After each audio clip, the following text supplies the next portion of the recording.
Here we are at the entrance to Lodge Hill. This is the Iron Age hill fort that overlooks our fortress at Iska. It was built by the Silures. The Silures are the name given to describe the Iron Age Confederation in southeast Wales.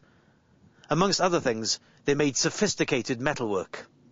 Metalwork like turrets. There's only one use for a turret: to feed rains through. War chariots once rumbled in and out of this place, and most of these objects were decorated with red enamel. For the Silures, red was the colour of war. It was to the Silures that the Catalonian prince Caractacus came when he wanted to continue fighting.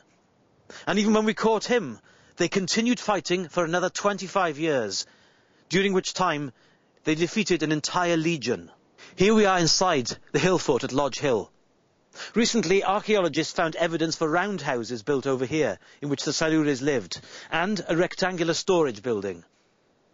It's interesting that, like all the British tribes, the Silures could build rectangular houses, but nevertheless chose to live in roundhouses. Of course, the place looked a lot different then. They'd cut down all the trees to start with. They wanted a clear view of all around. You've got to hand it to them. They had one.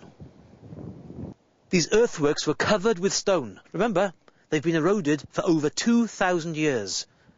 The idea was to create a place that would impress for miles around. The archaeologists found evidence for damage to the stonework here. That was us. Well, after all, we couldn't leave an impressive building like that up here, could we? For years afterwards, we had to live with these people. If you want to see evidence of that, go to see the Civitas capital at Caerwent. But for now, let's go back to the fortress.